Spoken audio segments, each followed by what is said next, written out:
"You're not part of this life anymore," he said, and walked away. The words still echoed 5 years later. Crystal lights flooded the ballroom, cameras fixed on Ethan Caldwell. He stood tall, the man who built an empire from nothing. Every eye followed his voice, every deal moved at his command. But across the room, unnoticed, Clara Hayes stepped inside. No spotlight touched her, yet the air shifted anyway. A small boy held her hand, quiet, observant, steady. She didn't look at the stage, not yet. While he chased headlines, she rebuilt everything in silence. 2 jobs, sleepless nights, a child who never asked why. She protected what he once called a mistake. The system he ruled never saw her coming. Because the truth she carried didn't need approval. It only needed time. And tonight, time had run out. Ethan paused mid-sentence, something pulling his focus away. The boy turned his head, just slightly. Same eyes, same jaw, same silence he once left behind. For the first time, Ethan Caldwell forgot his next word. The room didn't understand, but they felt it. Power cracking, not loudly, but enough. Clara stepped forward, each step measured, controlled, final. She stopped just short of the stage, her expression unreadable. Then she reached into her bag and pulled out a sealed envelope. Thick, official, unavoidable. She placed it on the edge of his world without a word. And when Ethan reached for it, everything he built stood one step away from collapse. The envelope touched his hand, and the room shifted instantly. His assistant froze, tablet slipping slightly from her grip. The teleprompter kept scrolling, but Ethan stopped reading. A board member leaned forward, whispering something urgent. No one clapped. No one moved. The silence grew louder than any applause. Across the room, investors began checking their phones. Something was already spreading, fast, uncontrollable. Clara did not look back. She simply stood there, steady, like she had done this before. Ethan opened the envelope halfway, then stopped. His legal advisor rushed forward, voice low and tense. "Sir, we need to step off stage. Now." That was the first crack. The second came faster. His assistant leaned closer, whispering again. "Sir, the press has your name trending already." He blinked, confused, then glanced at the boy again. Same eyes, same stillness. Something tightened in his chest, unfamiliar and unwelcome. Across the ballroom, a senior executive pulled out his phone. "This cannot be happening," he muttered under his breath. But it was. And it was live. Ethan took a step forward, trying to regain control. Clara finally spoke, her voice calm, almost quiet. "You told me to disappear." That was enough. The room shifted again, sharper this time. A journalist near the front started recording openly now. Another whispered, "Is that his son?" The questions spread faster than facts. His empire ran on certainty, but this was something else. Unpredictable, personal, dangerous. Then his assistant spoke again, softer, but heavier. "Sir, legal says this file was sealed under your name." Ethan's hand tightened around the envelope. He had never seen it before. Or maybe he had ignored it. Either way, it was here now. And everyone was watching. Clara turned slightly, guiding the boy closer to her side. She was already leaving. Already done. Ethan stepped down from the stage, not as a CEO, but as a man losing ground. And just before he could speak again, his advisor whispered one last thing that stopped him cold. "Sir, if this is confirmed, the board will remove you tonight." So the only question left was not what was inside the envelope, but how much of his entire empire had always depended on the woman he chose to erase. 3 days later, Clara sat in a glass office downtown. No cameras, no whispers, just quiet focus and steady work. A client across the table leaned forward, impressed. "You handled the breach before it spread," he said. She nodded once, nothing more. He did not know her past. He only saw results. Her phone buzzed, then buzzed again. Messages, emails, requests. She ignored most of them. The firm had been struggling before she arrived. Missed deadlines, lost accounts. Now everything moved again. Clean, precise, on time. A junior analyst whispered to another, not quietly enough. She rebuilt the whole system in 2 weeks. The other nodded, eyes wide. Then why was she ever let go? No one answered. Across the hall, a director stepped out and stopped her. "We want you leading the next project," he said. No hesitation, no doubt, just decision. That was new. Before, she had been overlooked, talked over, replaced. Now people waited when she spoke. They listened when she paused. Respect came quietly, but it stayed. Meanwhile, across the city, Ethan stared at the same envelope again. His office felt smaller now, tighter. His assistant stood by the door, uncertain. "Sir, 3 partners pulled out this morning." He did not respond. Another pause. "And legal found something else," she added. He finally looked up. "What?" She hesitated, then said it carefully. "The system failure you blamed on last year. It was fixed before it reached the board." He frowned. "By who?" She swallowed. "Clara Hayes." Silence. Not the same silence as before. This one had weight. He leaned back slowly, the pieces shifting in his mind. The timing. The recovery. The quiet fixes no one questioned. He had not noticed. No, he had chosen not to. Across the table, a photo slipped from the envelope. The boy again. That same face. That same truth. Back in the glass office, Clara signed a new contract. Bigger. Cleaner. Permanent. The director smiled, extending his hand. "We are lucky to have you." She shook it, calm, steady, not surprised, not waiting. And somewhere between those 2 rooms, one question began to press harder than anything else. If she had been holding everything together all along, then how much of his world was about to fall apart without her? The elevator doors opened, and Ethan stepped into her building. No announcement, no welcome, just quiet movement and steady eyes watching him. He walked fast, controlled, like he still owned every room. But this place did not bend. At the end of the hallway, a glass door slid open. Inside, Clara stood at the head of the table. 3 executives sat around her, waiting, not talking, waiting for her. That was the first shift. He stopped at the doorway, just for a second. She did not look surprised. She did not look up right away. She finished her sentence first. "We moved the deadline forward by 2 weeks, she said calmly. No one argued. One man nodded immediately. Understood. Another added, "We will adjust the budget." No hesitation. No pushback. Ethan stepped in then, slower now. Someone near the table stood up, offering him a seat out of habit. Clara raised her hand slightly. The man paused, then sat back down. That was the second shift. Ethan noticed. He felt it. "We need to talk," he said. His voice was firm, but not steady. Clara finally looked at him. Just once. No emotion. No reaction. "I am in a meeting," she said. Simple. Final. The room stayed quiet. No one moved to leave. No one rushed to make space for him. That was new. He took another step forward. "This involves my company." Clara tilted her head slightly. "Not anymore," she said. A small sentence. A sharp cut. One of the executives glanced at her, then at Ethan, unsure. She continued speaking like he was not there. "Send the revised numbers by 5, she said. They nodded again. Pens moved. Screens lit up. Work continued. Ethan stood there, out of place in his own story. That was the moment he felt it. Not anger. Not yet. Something worse. Irrelevance. He reached into his coat, pulling out the envelope again. "You left this," he said. Clara looked at it briefly, then back at her team. "No," she said quietly. "I delivered it." The difference landed harder than anything else. One of the executives finally spoke, careful but clear. "Ms. Hayes, the board from Caldwell Tech just requested your consultation." Ethan froze. She did not. She only nodded once. "Tell them I am reviewing. Not accepting. Not declining. Reviewing. Control. Complete." Ethan took a step closer now, voice lower. "You do not get to walk into my world like this." Clara met his eyes fully for the first time. Calm. Steady. Unmoved. "I already did," she said. No raised voice. No anger. Just truth. The room felt smaller around him. Tighter. Then her phone buzzed on the table. She glanced at the screen. A message. Private. Important. Her expression did not change, but something shifted behind her eyes. She picked up the phone, then looked back at Ethan one last time. "This conversation is not finished," she said. Not a threat. Not a promise. Something in between. And as she walked past him without stopping, Ethan realized the next time they spoke would not be about the company at all. It would be about something he had never been ready to face. The next morning, the market opened 10 minutes late. That never happened before. Screens flickered. Numbers lagged. Traders exchanged looks, uneasy and alert. Inside Ethan's office, 3 phones rang at once.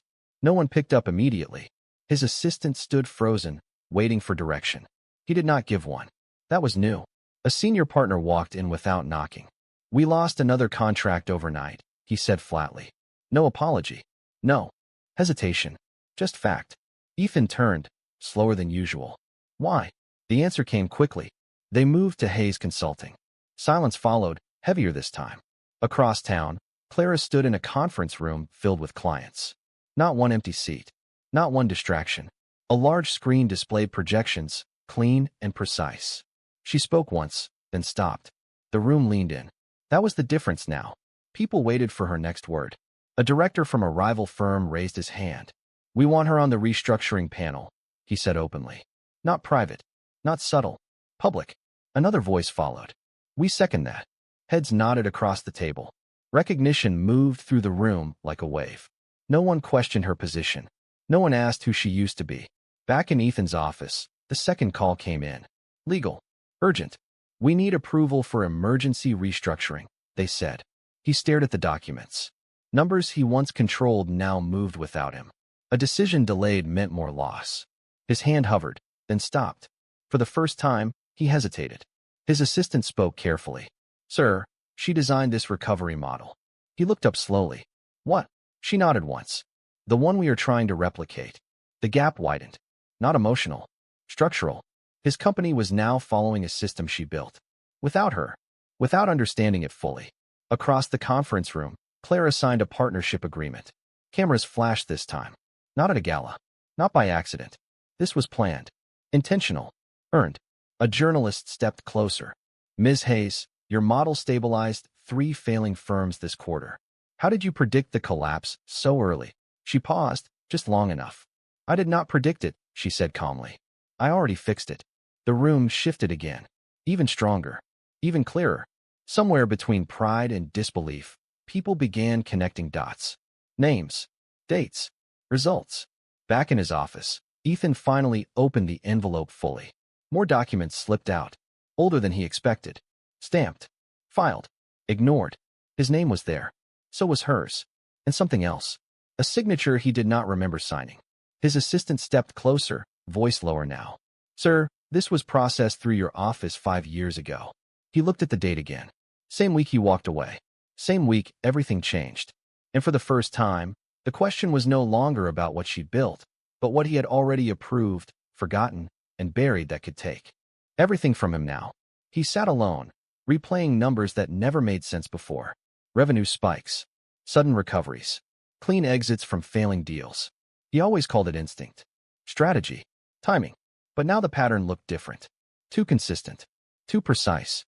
His assistant placed another file on the desk. Older reports. Archived. You should see this, she said quietly. He opened the folder, slower this time. Each page carried the same mark. Internal adjustments. Silent corrections.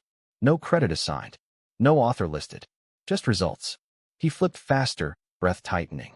The dates aligned with her time inside the company. Every crisis he claimed to have solved, already stabilized before his approval. That was the first break. The second came harder. A former executive joined the call, uninvited but necessary. You remember the West Coast collapse? He asked. Ethan nodded. You saved us, he said automatically. The man paused. No, he said carefully. She did. Silence filled the line. Not doubt. Not confusion. Something heavier. Something final. The man continued. She built the containment model overnight. We just followed it. Ethan did not respond. He could not. The memory shifted in real time. That night. That meeting. The solution that came too clean. Too fast. He thought it was his moment. It never was. Another file slid across his desk. Legal clearance records. Signed approvals. His signature at the bottom. Her name buried in the middle. Not highlighted. Not explained. Just there. He had approved her authority without reading it. Trusted the system. Trusted himself. That trust now turned into something else. Regret moved in quietly. Not loud. Not dramatic. Just present. He leaned back, staring at the ceiling. Every success he stood on now felt unstable. Like a structure built on something he never saw. Across the city, Clara walked through another meeting, steady as always. A senior partner stopped her near the door. We reviewed your past contracts, he said. You were doing executive-level work under entry-level titles. She nodded once. No surprise. He shook his head slowly. We underestimated you. She met his eyes, calm and clear. You did not see me, she said. Simple. True. Back in the office, Ethan opened the final document. The one buried deepest. A transfer authorization. Emergency control. Her signature. His approval. The date matched the same week he walked away from her. The same week he thought he lost nothing. But the document said something else entirely. She had full operational control during the company's most critical phase. Not temporary. Not symbolic. Real control. He stood up abruptly, the chair sliding back hard. His assistant stepped forward, startled. Sir. He did not answer. He grabbed his coat, the file still in his hand. For the first time, he was not chasing control. He was chasing truth. And this time, he knew exactly where to find her. He did not wait for an appointment this time. He showed up unannounced, again, but faster, sharper, restless. The receptionist stood, blocking his path with quiet confidence. Do you have a scheduled meeting? She asked politely. He did not answer. He stepped forward anyway. She did not move. That was new. Before, doors opened when he walked in. Now they paused. Now they questioned. His assistant followed behind, slightly out of breath. Sir, we should call ahead, she whispered. He ignored her. His eyes stayed fixed on the hallway ahead. Clara's office door was closed this time. He knocked once. No answer. He opened it anyway. Inside, she stood by the window, reviewing a file. She did not turn immediately. That pause stretched longer than he expected. We need to talk, he said again, but faster now. She closed the file first, then turned slowly. Calm. Unrushed. Unbothered. You already said that, she replied quietly. No anger. No welcome. Just distance. He stepped closer, placing the file on her desk. I know what you did, he said. His voice was tighter now.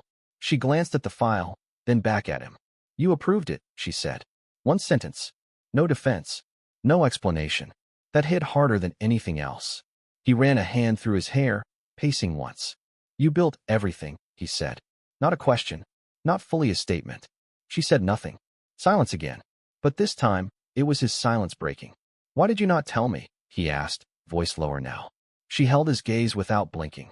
You did not ask, she said. Simple. Final. The air shifted again. Not loud. Not dramatic. Just clear. He stopped pacing. That answer landed deeper than any accusation. A knock came at the door. Another executive stepped in, hesitating when he saw Ethan. Ms. Hayes, the board is waiting for your approval, he said carefully. Not Ethan's board. Hers. He stepped aside without being told. That was the moment it became undeniable. He was no longer the center of the room. She nodded once. Give me 2 minutes, she said. The man left immediately. No argument. No delay. Ethan watched that exchange, something in him tightening further. You are running things now, he asked. Not mocking. Not confident. Just trying to understand. She picked up the file again, calm as before. I am doing my job, she said. No more. No less. He stepped closer again, voice almost breaking now. And what about him? He asked quietly. The first real shift. Personal. Not business. Her eyes changed, just slightly. Still calm. Still controlled. But guarded now. That is not your question to ask, she said. Not harsh. Just firm. A line drawn clearly. He swallowed, trying again. I did not know, he said. For the first time, it sounded real. Not polished. Not prepared. She looked at him for a long second. Then she shook her head once. You did not look, she said. The difference stayed in the room. Heavy. Unavoidable. His phone buzzed suddenly in his hand. He glanced down. A message from the board. Urgent. Final. His expression changed instantly. She saw it. Did not ask. Did not react. He looked back at her, something close to panic behind his eyes now. They are removing me, he said quietly. Not asking. Not confirming. Just realizing. She held his gaze, steady as ever. No satisfaction. No pity. Just truth. You built something you could not see clearly, she said. Then she walked past him toward the door. Not stopping. Not waiting. And as she reached the hallway, his voice followed her one last time. Sharper now. Almost desperate. Clara, what did I lose? She paused, just for a second, without turning back. Everything you chose not to value, she said. And this time, when she walked away, he did not follow, because he finally understood the next time they met would not be about fixing anything. It would be about facing what could never be undone. He found her where the noise could not follow them. A quiet rooftop above the city, late evening, cold air settling in. She stood near the edge, looking out, not waiting.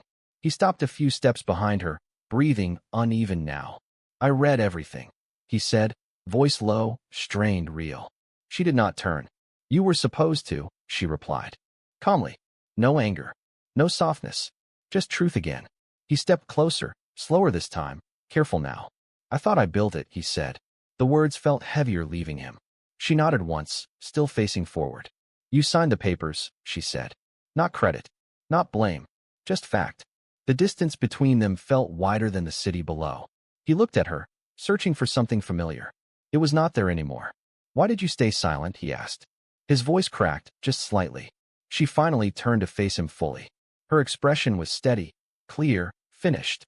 "Because I did not need you to believe me," she said. The sentence landed without force, but it did not need it. He swallowed hard, trying to hold on to something. "I would have changed things," he said quickly. Too quickly. She shook her head once. "No," she said softly. "You would have protected yourself." That was the moment he stopped arguing. Not because he agreed, but because he knew it was true. The wind moved between them, cold and quiet.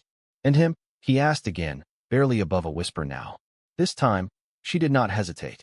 "He is not a secret," she said. "He is a life you walked away from." The words did not rise. They did not need to. He closed his eyes for a second, longer than before. When he opened them, something had shifted. Not confusion anymore. Not denial. Understanding. Too late, but complete. "I lost you," he said. Not a question. She held his gaze, unwavering. "You never chose me," she replied. Final. Absolute. No space left to rewrite it. He took a step forward, then stopped himself. That line was clear now. He could not cross it anymore. Not by words. Not by regret. Not by memory. "What happens now?" he asked quietly. The last question he had left. She looked at him, then past him, then back again. Calm. Grounded. Free. "Now I stop carrying what was never mine alone," she said. No anger. Just release. He nodded slowly, the weight settling fully this time. There was nothing left to argue. Nothing left to fix. Only truth remained. She turned back toward the edge, then stepped away from it instead. Toward the door. Toward something else entirely. He stayed where he was, unmoving, watching her go. Not chasing. Not calling her name. Because for the first time, he understood completely. She did not leave him tonight. She had already left long ago. And as the door closed behind her, quiet and final, the only thing left between them was the one truth he could not escape, the life that would continue without him, and the child who would soon ask a question he might never have the right to answer. Morning light filled the office without asking permission. Clara stood by the window, reviewing a final report. No rush. No noise. Just quiet control over everything she built. The city moved below her, but she did not follow it. She set the file down, steady and finished. Across the room, a framed contract sat on the wall. Her name at the top. Not hidden anymore. Not reduced. Not overlooked. A partner walked in, smiling without hesitation. "The board approved your expansion," he said. She nodded once. No celebration. Just acknowledgement. This was her normal now. Stable. Earned. Complete. Her phone buzzed softly on the desk. A message from the school. A simple update. She read it, then smiled slightly. Not for show. Not for anyone else. Just a quiet moment she did not have before. Years ago, she stood in rooms where no one listened. Now rooms adjusted when she entered. Not because she demanded it. Because she proved it, over and over, until no one could deny it. Across the city, Ethan sat in a smaller office. Temporary. Quiet. No glass walls. No waiting assistants. Just a desk and a chair that felt unfamiliar. He stared at the same skyline, but it looked different now. Further away. Out of reach. A file rested in front of him. Not contracts. Not deals. Just one name repeated across every page. He did not open it again. He did not need to. He already knew what it meant. He leaned back slowly, exhaling a breath he held too long. Not anger. Not denial. Just acceptance settling in. He had not lost control in one moment. He had been losing it for years. Piece by piece. Choice by choice. And he never saw it. Not because it was hidden. Because he never looked where it mattered. Back in her office, Clara picked up her coat. The day was ending, but her life was not waiting anymore. She walked through the hallway, people nodding as she passed. Not forced.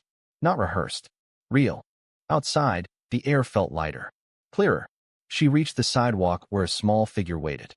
The boy looked up, eyes bright, familiar, undeniable. She took his hand without hesitation. No wait, no doubt, just forward. He asked something softly, something only she could hear. She answered with a calm voice, simple and sure. Not explaining the past, not carrying it forward. Just present, just enough. Across town, Ethan stood by his window alone. No calls, no urgency, just silence that finally made sense. He watched the city move without him, steady and unchanged. And for the first time, he did not try to catch up. Because he understood now, fully and without excuse. He was never meant to follow her future. He was only part of the past she already left behind. And by the time he finally saw her clearly, she no longer needed to be seen.